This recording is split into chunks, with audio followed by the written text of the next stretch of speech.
जय माता दी। चैत्र नवरात्रि का पावन समय वह दिव्य क्षण होता है जब पूरी सृष्टि में माता की ऊर्जा जागृत होने लगती है। यह केवल एक त्योहार नहीं बल्कि आत्मा को शुद्ध करने, जीवन में नई शुरुआत करने और मां की कृपा प्राप्त करने का सबसे पवित्र अवसर माना जाता है। कहते हैं जब भी चैत्र नवरात्रि आती है तो धरती पर देवी शक्ति का विशेष संचार होता है और जो भी भक्त सच्चे मन से मां की आराधना करता है उसके जीवन में नई रोशनी आने लगती है। सन 2026 में चैत्र नवरात्रि का प्रारंभ 19 मार्च गुरुवार से हो रहा है। चैत्र मास के शुक्ल पक्ष की प्रतिपदा तिथि 19 मार्च की सुबह 6:54 से प्रारंभ होगी और 20 मार्च की सुबह 4:52 तक रहेगी। इसी कारण से इस वर्ष नवरात्रि का आरंभ 19 मार्च गुरुवार से माना जाएगा और इसका समापन 27 मार्च को महानवमी के दिन होगा। धार्मिक मान्यता के अनुसार जब नवरात्रि गुरुवार या शुक्रवार से प्रारंभ होती है तो माना जाता है कि माता रानी डोली या पालकी पर सवार होकर पृथ्वी पर आती हैं। इसे एक संकेत माना जाता है कि संसार में कुछ चुनौतियां और परिवर्तन आ सकते हैं, लेकिन सच्चे भक्तों के लिए माता स्वयं रक्षा करने आती हैं। जो व्यक्ति सच्चे मन से मां का स्मरण करता है उस पर देवी की कृपा बनी रहती है। नवरात्रि में कलश स्थापना का विशेष महत्व माना जाता है क्योंकि यह मां दुर्गा को अपने घर आमंत्रित करने की प्रक्रिया होती है। इस वर्ष 19 मार्च को कलश स्थापना का पहला और सबसे शुभ मुहूर्त सुबह 6:54 से 7:43 तक रहेगा। यदि कोई भक्त इस समय कलश स्थापना नहीं कर पाता तो दूसरा शुभ समय अभिजीत मुहूर्त में दोपहर 12:10 से 12:58 तक रहेगा। इस समय किया गया कलश स्थापना और पूजन अत्यंत शुभ फल देने वाला माना जाता है। धार्मिक मान्यता यह भी बताती है कि इसी प्रतिपदा तिथि के दिन ब्रह्मा जी ने सृष्टि की रचना की थी और इसी दिन देवी शक्ति का प्राकट्य भी माना जाता है। इसीलिए यह दिन केवल नवरात्रि का ही नहीं बल्कि हिंदू नववर्ष का भी आरंभ माना जाता है। इन 9 दिनों में मां के 9 रूपों की पूजा की जाती है। शैलपुत्री, ब्रह्मचारिणी, चंद्रघंटा, कूष्मांडा, स्कंदमाता, कात्यायनी, कालरात्रि, महागौरी और सिद्धिदात्री। प्रत्येक दिन मां के अलग रूप की आराधना करने से जीवन की अलग अलग बाधाएं दूर होती हैं। नवरात्रि के दौरान व्रत रखने वाले भक्तों को सात्विक भोजन करना चाहिए। फल, दूध, दही, कुट्टू का आटा, सिंघाड़े का आटा, साबूदाना, आलू और मूंगफली जैसी चीजें व्रत में खाई जाती हैं। नमक की जगह सेंधा नमक का उपयोग किया जाता है। लहसुन, प्याज और तामसिक भोजन से इस समय दूर रहना चाहिए। कई लोग अनजाने में ऐसी चीजें खा लेते हैं जो व्रत के नियमों के विरुद्ध होती हैं। इसलिए व्रत में हमेशा शुद्ध और सात्विक आहार ही लेना चाहिए। नवरात्रि में जौ बोने की परंपरा भी बहुत प्राचीन है। जब कलश स्थापना की जाती है तो उसके पास मिट्टी में जौ बोए जाते हैं। यह घर में सुख, समृद्धि और उन्नति का प्रतीक माना जाता है।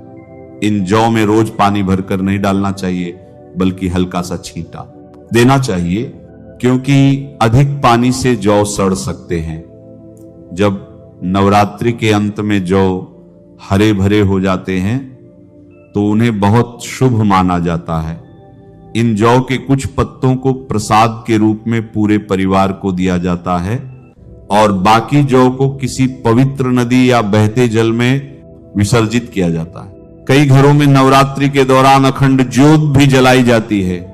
यह ज्योत देवी शक्ति का प्रतीक मानी जाती है और पूरे 9 दिनों तक इसे जलाया जाता है। नवरात्रि समाप्त होने के बाद इसकी बाती को कभी भी इधर उधर नहीं फेंकना चाहिए। इसे सम्मान के साथ किसी पवित्र स्थान पर रखा जाता है या पीपल जैसे पवित्र वृक्ष के नीचे रख दिया जाता है। यह माता की ऊर्जा का प्रतीक मानी जाती है, इसलिए इसका आदर करना आवश्यक होता है। कलश के ऊपर रखा हुआ नारियल भी बहुत पवित्र माना जाता है।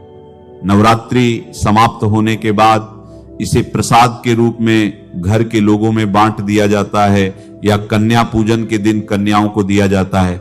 कलश के नीचे रखे चावल को हल्दी से पीला करके लाल कपड़े में बांधकर धन रखने की जगह पर रखा जाए तो इसे शुभ माना जाता है। नवरात्रि के दौरान सबसे महत्वपूर्ण परंपरा कन्या पूजन की होती है। 2026 में अष्टमी 26 मार्च को और नवमी 27 मार्च को कन्या पूजन किया जाएगा। इस दिन छोटी कन्याओं को देवी का रूप मानकर उनका पूजन किया जाता है और उन्हें भोजन कराया जाता है। कहा जाता है कि जब कन्या किसी घर में पहला निवाला खाती है तो उस घर पर माता की विशेष कृपा बरसती है। लेकिन नवरात्रि में कुछ गलतियां ऐसी होती हैं जिन्हें भूलकर भी नहीं करना चाहिए। पूजा में लापरवाही, अपवित्रता, गंगा या किसी भी पवित्र नदी को गंदा करना या प्रसाद और पूजा सामग्री को कचरे की तरफ फेंक देना बहुत अशुभ माना जाता है। धर्मशास्त्रों में बताया गया है कि पवित्र नदियों का सम्मान करना ही सच्ची भक्ति का प्रमाण है। यदि कोई व्यक्ति पूरे 9 दिन व्रत या पूजा नहीं कर पाता तो भी निराश होने की आवश्यकता नहीं है। केवल सच्चे मन से मां का स्मरण करना भी उतना ही फल देता है। शास्त्रों में बताया गया है कि दुर्गा सप्तशती में वर्णित सिद्ध कुंजिका स्तोत्र का पाठ अत्यंत शक्तिशाली माना जाता है। यदि कोई व्यक्ति नवरात्रि के दिनों में श्रद्धा और विश्वास के साथ इसका पाठ करता है तो उसे संपूर्ण दुर्गा पाठ के समान फल प्राप्त होता है। और अंत में एक सरल लेकिन बहुत प्रभावशाली उपाय भी बताया गया है। नवरात्रि के दिनों में यदि कोई व्यक्ति अपने घर या आसपास किसी पवित्र स्थान पर फूल का पौधा लगाता है और उसे प्रेम से सींचता है तो इसे देवी प्रसन्नता का प्रतीक माना जाता है। यह कार्य प्रकृति और देवी दोनों की सेवा माना जाता है और इससे घर में सकारात्मक ऊर्जा का संचार होता है।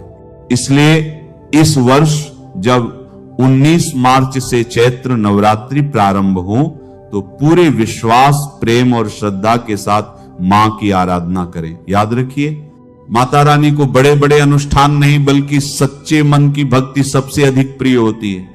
जो भी भक्त मां को सच्चे हृदय से पुकारता है उसके जीवन के अंधकार दूर होने लगते हैं और मां दुर्गा की कृपा से उसके जीवन में सुख, शांति और समृद्धि का प्रकाश फैल जाता है। अगर कोई व्यक्ति मंदिर के किनारे में मदार का पौधा लगा दे, ध्यान से सुनिए, जो सफेद कलर का मदार का पौधा होता है किसी भी मंदिर के किनारे में लगा देते हैं। यह पुष्प वहां पर उपस्थित जो देवी देवता हैं जो मंदिर में वास करते हैं, जैसे शिव मंदिर है, शिव मंदिर में मदार का पौधा लगाते हैं तो इसका एक पुष्प अगर कोई भी व्यक्ति चढ़ा दे शिव मंदिर में तो आपको एक स्वर्ण दान के बराबर पुण्य की प्राप्ति होती है। तो मदार का पौधा लगाने से इसमें जो फूल खिलेंगे वह जाकर देवी देवताओं को चढ़ाए जाएंगे तो उसका आपको पुण्य की प्राप्ति होगी। जो व्यक्ति चढ़ा रहा है उसको आधा फल मिलेगा और आधा फल आपको प्राप्त होना शुरू हो जाएगा। तो मदर का पौधा अगर कोई भी व्यक्ति नवरात्रि के समय में किसी भी शिव मंदिर के या माता रानी के मंदिर में या उनके समीप में जाकर लगाते हैं तो अक्षय पुण्य की प्राप्ति होती है। ना इसमें आपको व्रत करना है, ना पूजा पाठ करने की जरूरत है, बस आप कोई भी फूलों का पौधा लगा सकते हैं। इस श्रेणी में आते हैं जैसे मदार का पौधा, सदाबहार का पौधा। सदाबहार जो हमेशा हरियाली रहता है और ये हमेशा फूलते हैं। ऐसे फूल का आपको चयन करना है जो हमेशा फूलते रहे, जिसमें फल फूल आते रहे। तीसरे नंबर पर आता है कनेर का पौधा। जो कनेर का पौधा है ये देवी मां का श्रृंगार कहा गया है। कनेर के पौधे से अगर कोई भी व्यक्ति कनेर का पौधा, सफेद कलर का अगर कनेर है तो फिर इसे अति उत्तम माना जाता है। कनेर के पौधे को पार्वती का स्वरूप कहा गया है। धर्मशास्त्रों में तो कनेर का पौधा चढ़ाने से माता रानी बहुत प्रसन्न होती हैं और गोदान के बराबर हमें फल की प्राप्ति होती है। आप चाहते हो तो गुड़हल का पौधा लगा सकते हैं। मंदिर के किनारे में देवी मंदिर के किनारे में अगर कोई भी व्यक्ति गुड़हल के फूल का पौधा लगाता है तो हमारे धर्म शास्त्रों में ऐसा कहा गया है, गुड़हल के वृक्ष पर साक्षात मां जगदम्बा का वास होता है। जी हां, ये मैं कोई हवा में हवाई बात नहीं कर रहा हूं, प्रमाणित बात कर रहा हूं। धर्मशास्त्रों में भी लिखा है, आप माता रानी को 56 भोग लगाएं या ना लगाएं, कोई श्रृंगार का सामान चढ़ाए या ना चढ़ाए, इससे कोई फर्क नहीं पड़ता। लेकिन अगर कोई भी व्यक्ति नवरात्रि के समय में गुड़हल का पुष्प माता रानी को सच्चे मन से अगर माला पिरो करके 21 की संख्या में या 11 की संख्या में चढ़ा दे तो उस व्यक्ति की वह मनोकामना पूर्ण होने से साक्षात ब्रह्मा भी नहीं रोक पाते हैं। गुड़हल का फूल माता रानी को चढ़ाने से, नवरात्रि में आपने पूजा पाठ व्रत रखते हैं, पूजा पाठ कर रहे हैं, कोई बात नहीं। अगर आप व्रत नहीं कर पा रहे हैं, पूजा पाठ में टाइम नहीं दे पा रहे हैं, तो गुड़हल का फूल माता रानी को नवरात्रि के किसी भी एक दिन 21 फूलों की माला पिरोकर, माला बनाकर माता को चढ़ा देना, संपूर्ण व्रत का फल मिल जाएगा। आपने नवरात्रि का व्रत रखा हो या ना रखा हो, इससे कोई फर्क नहीं पड़ता, बस गुड़हल का फूल माता रानी को चढ़ा देना।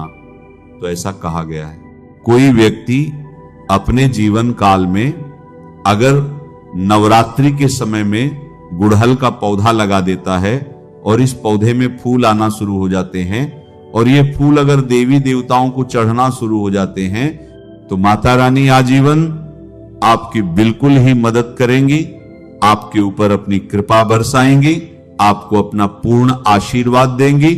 और जब तक आप इस संसार में जिएंगे कभी भी निर्धन नहीं रहेंगे। ई नाची परकाप का आपके, ऐसे में आप अष्टमी और नवमी को, इन दोनों तिथियों में कन्या पूजन अवश्य ही करें, कन्याओं को भोजन अवश्य खिलाएं। शास्त्रों में 9 दिनों के नवरात्रि को बहुत ही शुभ और मंगलकारी माना जाता है और वहीं 8 दिनों के नवरात्रि को अच्छा नहीं माना जाता। ऐसे में 10 दिनों के नवरात्रि बहुत ही शुभ माने गए हैं। शास्त्रों के अनुसार नवरात्रि के दिनों में माता रानी का पूजन करने से, कन्या पूजन करने से मां अभय वरदान प्रदान करती हैं। कुंडली में जो कष्ट होते हैं उन्हें ठीक कर देती हैं। श्रीधर की तरह ही सच्चे हृदय वाले व्यक्ति के सभी कष्टों का निवारण मां शीघ्र ही करती है। मां की उपासना से विनम्रता का विकास होता है, सभी कष्ट, दरिद्रता, दुख नष्ट हो जाते हैं। नवरात्रि में माता रानी का व्रत और पूजन किया जाता है, लेकिन नवरात्रि के दौरान सबसे ज्यादा महत्व होता है कन्या पूजन का। कन्या रानी जो होती है फूल की पंखुड़ियों की तरह नाजुक होती है। कन्या पूजन सर्वोपरि और श्रेष्ठ है। कन्या के रूप में स्वयं जगदम्बा देवी, माता वैष्णो, 9 देवियां अर्थात समस्त ब्रह्मांड इनके शरीर के कण कण में वास करते हैं। बहुत कम लोग जानते हैं 33 कोटि देवी देवताओं का वास होता है कन्याओं के मस्तक पर। कन्या चाहे छोटी हो या चाहे बड़ी हो, वह सदैव पूजनीय है, मां के समान मानी जाती है, माना जाता है। व्रत और उपासना से माता रानी इतनी प्रसन्न नहीं होती है जितना कि कन्या पूजन से होती है। नवरात्रि में छोटी छोटी कन्याओं को माता रानी का स्वरूप माना जाता है। कन्याओं को भोग लगाया जाता है, उन्हें प्रसन्न किया जाता है और बदले में आशीर्वाद मांगा जाता है। कन्याओं को प्रसन्न करने के लिए गिफ्ट, उपहार वगैरह दिए जाते हैं। माना जाता है अगर कन्याओं को कोई भेंट दी जाए और वह उसे खुशी खुशी स्वीकार कर ले तो इसका मतलब है माता रानी अर्थात माता वैष्णो ने वह भेंट स्वीकार कर ली। जिन पर कन्याएं प्रसन्न होती हैं तो समझो उन्हें माता रानी का आशीर्वाद मिल गया और माता रानी की कृपा से उन्हें मुंह मांगा वरदान प्राप्त होता है। कन्या पूजन कोई मामूली पूजन नहीं होता। समस्त ब्रह्मांड में जो पूजा होती है उनसे बढ़कर कन्या पूजन को माना जाता है। 10 बार गंगा स्नान करने से और 100 बार यज्ञ करने से तथा 1000 बार यात्रा करने से जो पुण्य मिलता है वह मात्र 1 बार कन्या पूजन करने से करोड़ों गुना फल भक्त को मिल जाता है। इसीलिए कहा जाता है कि कन्याओं को सताना नहीं चाहिए, इससे समस्त ब्रह्मांड हिल जाता है। कन्याओं की जितनी सेवा की जाए कम ही होती है। कन्याएं कोई मामूली नहीं होती। कन्या के रूप में स्वयं उनके मस्तक पर विराजमान होकर स्वयं देवी चलकर आपके घर तक आती हैं। नवरात्रि में 2 साल से लेकर 10 साल तक की कन्या का पूजन होना चाहिए। अष्टमी अथवा नवमी को कन्याओं के पैर धोकर उन्हें भोजन कराना, उपहार आदि देना श्रेष्ठ माना जाता है या दुर्लभ माना जाता है। ऐसा मौका कभी हाथों से नहीं जाने देना चाहिए। इस दिन जितना ज्यादा हो सके कन्याओं को हाथ पकड़कर, पैर पकड़कर अपने घर तक लेकर आएं। कैसे करें कन्याओं का स्वागत? कन्या जब आपके घर आए तब सभी के पैरों को दूध और पानी से धोना चाहिए। खासकर मर्दों को कन्याओं के पैर अवश्य धोने चाहिए, इससे माता वैष्णो प्रसन्न होती हैं। फिर उसके बाद कन्याओं को किसी साफ जगह पर जमीन पर कपड़ा बिछाकर बैठाना चाहिए। उनके माथे पर अक्षत, फूल और कुमकुम लगाना चाहिए। फिर उसके बाद भोजन ग्रहण करवाना चाहिए। लेकिन हमेशा याद रहे, कन्याओं की थाली में 3 पूरियां कभी ना रखें, इसे शुभ नहीं, घोर अशुभ माना जाता है। 3 पूरियां तथा 3 रोटियां मरने वाले व्यक्ति के लिए निकाली जाती हैं और जेल में कैदियों के लिए दी जाती हैं। ऐसे में कन्याओं को उनकी थाली में 3 पूरी कभी ना दे, लेकिन 12 करके पूरियां दे सकते हैं। इससे 3 संख्या टल जाती है और दोष भी नहीं लगता। कन्याओं को खाना खिलाने के बाद अंत में कन्याओं के सिर पर लाल चुनरी उड़ानी चाहिए और भोजन में आपको खीर, पूरी, हलवा, चना तथा आलू की सब्जी, छोले वगैरह की सब्जी खिलानी चाहिए। पनीर आदि भी खिलाया जा सकता है। वैसे माता रानी का प्रिय भोजन खीर, हलवा, पूरी और छोले आदि ही है। लेकिन भूल से भी लहसुन और प्याज का इस्तेमाल कभी ना करें, अन्यथा अनर्थ हो जाएगा। अक्सर कई लोग कन्याओं को कुरकुरे का पैकेट, चिप्स वगैरह का पैकेट खिलाते हैं, जो कि घोर अनर्थ माना जाता है, क्योंकि इसमें लहसुन, प्याज का इस्तेमाल होता है, जिसके कारण आपका व्रत खंडित हो सकता है। मां दुर्गा क्रोधित हो सकती हैं। जहां आपने 9 दिनों तक लहसुन, प्याज का परहेज किया, लेकिन आपकी एक गलती पूरे व्रत को खंडित कर सकती है। इतना भी नादान नहीं बनना चाहिए कि माता रानी रुष्ट हो जाएं और कन्याओं को भी अशुद्ध भोजन खाना पड़े। कन्याओं को डिब्बा बंद कोई भी ऐसी चीज ना खिलाएं जिसमें लहसुन प्याज होता है। कई चीज तो ऐसी होती है मार्केट में जिसके अंदर लहसुन प्याज का इस्तेमाल होता है। ऐसा आप कभी मत करना।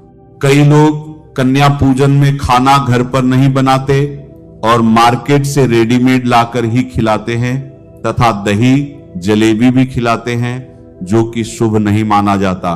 दोस्तों, ऐसा खाना वे लोग खिलाते हैं जिनके घर में मान लीजिए कोई दुर्घटना आदि हो गई है, या घर में कोई बीमार है, या कोई मुसीबत है, तब वे ऐसा करते हैं। लेकिन अगर आप स्वस्थ हैं, आपको कोई पीड़ा नहीं है, तो ऐसा भूलकर भी नहीं करना चाहिए। माता रानी दही, जलेबी नहीं, आपके हाथों का बना भोजन खाना चाहती हैं, आपका प्यार चाहती हैं। फिर चाहे आप घर में एक ही पूरी क्यों ना बनाएं, माता के लिए आप स्वयं ही अपने हाथों से माता रानी को भोजन खिलाएं। देखिए, भले ही आप दही जलेबी खिला सकते हैं, परंतु माता को घर का बना हुआ शुद्ध भोजन ही अति प्रिय है। खासकर नवरात्रों के दौरान घर में पक्का खाना अवश्य बनाना चाहिए। माता रानी बहुत प्रसन्न होती हैं। घर का बना पक्का खाना ही कन्याओं को खिलाना चाहिए। हमेशा याद रखें, कन्याओं को प्लास्टिक के बने बर्तन में खाना नहीं खिलाना चाहिए। ऐसे बर्तन पूजा पाठ के लिए शुभ नहीं, अशुभ होते हैं, क्योंकि प्लास्टिक के ज्यादातर बर्तन जो होते हैं जानवरों की हड्डियों द्वारा बनाए जाते हैं। इसीलिए ऐसा पाप मत करना। कन्याओं को हमेशा स्टील के बर्तन या पत्तों से बने बर्तनों में ही भोजन कराना चाहिए, बहुत ही शुभ माना गया है। अगर पेड़ के पत्ते में भोजन कराते हैं तो माता अभय वरदान प्रदान करती है। एक और बात हम आपको बताने वाले हैं कि यदि नवरात्रों के समाप्त होने के बीच में कन्या पूजन में शुक्रवार का दिन पड़ जाए तो कन्याओं को कोई भी खट्टी चीज नहीं खिलानी चाहिए। क्योंकि शुक्रवार का दिन माता संतोषी को समर्पित होता है और माता संतोषी नवरात्रों के दिनों में सक्रिय अवस्था में होती हैं, यानी वह भी 9 देवियों के साथ आपके घर में आती हैं। इसीलिए कन्याओं को भूलकर भी शुक्रवार का दिन अगर पड़ जाए तो खट्टी चीज घर में नहीं बनानी चाहिए और कन्याओं को भी खट्टी चीज नहीं खिलानी चाहिए। घोर पाप लगेगा आपको, किया कराया सब बर्बाद हो सकता है। खट्टी चीजों से माता संतोषी रुष्ट हो सकती हैं, चिढ़ सकती हैं, आपको श्राप दे सकती हैं। इसीलिए नादान ना बने। भोजन कराने के बाद कन्याओं की थाली में एक लौंग जरूर रखना चाहिए, क्योंकि लौंग देवी शक्ति तथा दुर्गा मां को बहुत प्रिय है। लौंग माता शक्ति का प्रतीक होती है। लौंग में नवदुर्गा का वास होता है। इन 9 दिनों में माता रानी को लौंग का भोग ही लगाया जाता है। तो खाना खाने के बाद कन्याओं को लौंग अवश्य अर्पित करें। माता रानी को अमृत से बढ़कर लौंग प्रिय है, इसीलिए कन्याओं की थाली में चुपचाप एक लौंग जरूर रख दें, आपका भाग्य चमक जाएगा। माता लक्ष्मी आपके जीवन में धन की कोई भी कमी नहीं होने देंगी। आपको बता दें कन्याओं को उपहार में क्या दें। कन्याओं को खुश करने के लिए उनकी थाली में दक्षिणा डालें, ताकि आपके घर में संपन्नता बनी रहे तथा धन की कोई भी कमी ना हो। कन्या जब आपके घर से खुशी खुशी धन लेकर जाती है तो वह भी आपको खुशी खुशी कई गुना धन प्रदान करती हैं। इस समय कंजूसी मत करना, खुशी खुशी कन्याओं को धन अवश्य देना। कन्याओं को कोई सुंदर गिफ्ट दे सकते हैं। शास्त्रों में बताया जाता है कि कन्या जितनी खुश होती है माता रानी उतना ही जल्द फल की प्राप्ति प्रदान करती हैं। जब कन्या अपने घर के लिए प्रस्थान करे तो उनके चरण जरूर छू ले और अपने मन में अपनी प्रार्थना को पूरा करे।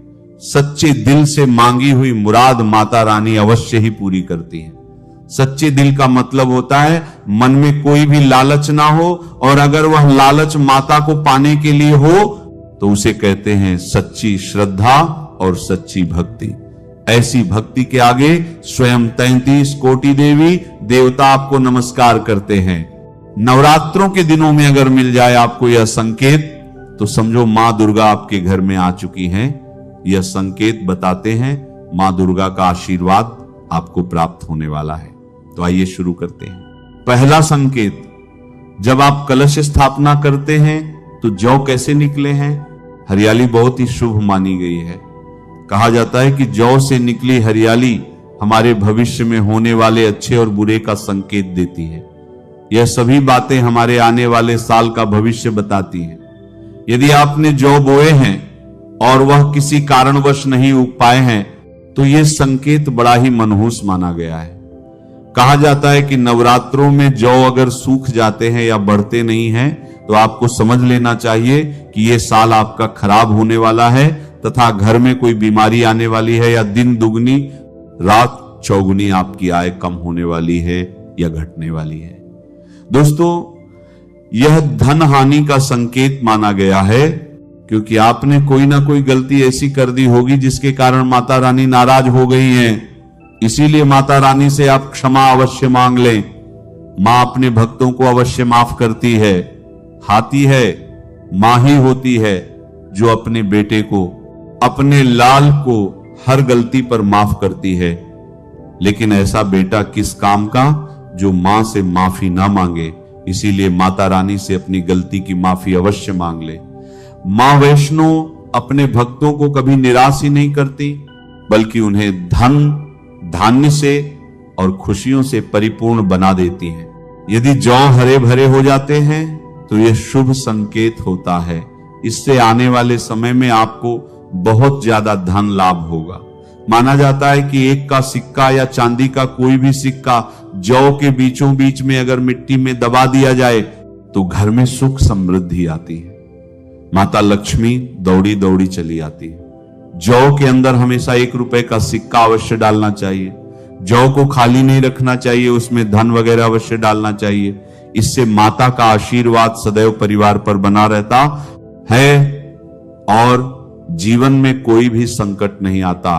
खाली जौ मतलब धन भी खाली, खुशियां भी खाली ही मिलेंगी, यदि आपकी नींद नवरात्रों के दौरान सुबह 4 बजे के आसपास खुलती है तो इसे बड़ा ही शुभ संकेत माना जाता है, क्योंकि यह समय ब्रह्म मुहूर्त कहलाता है।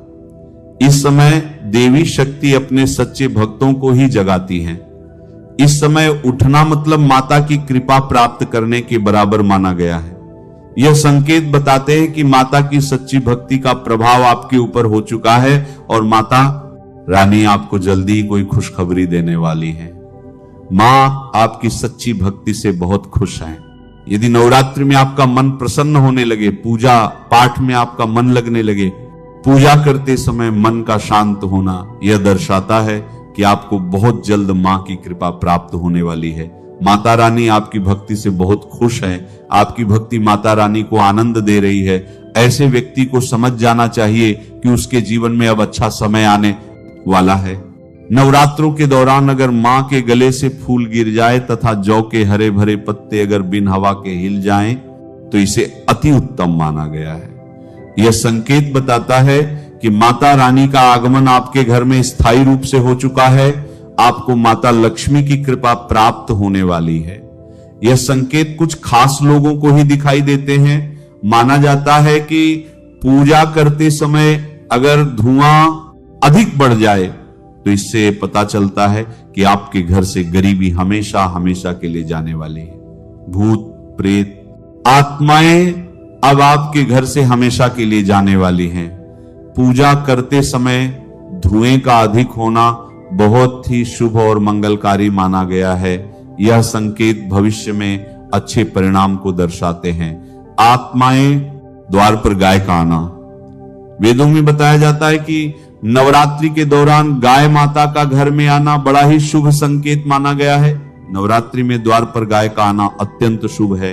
यदि आपके भी द्वार पर गाय आती है तो गाय के माथे पर कुमकुम लगाना ना भूलें तथा गाय को रोटी जरूर खिलाएं। इससे महादुर्गा अत्यंत प्रसन्न होंगी और आपकी झोली खुशियों से भर देंगी। द्वार पर गाय का बार आना भी जीवन में आने वाले अच्छे संकेतों की ओर इशारा करता है।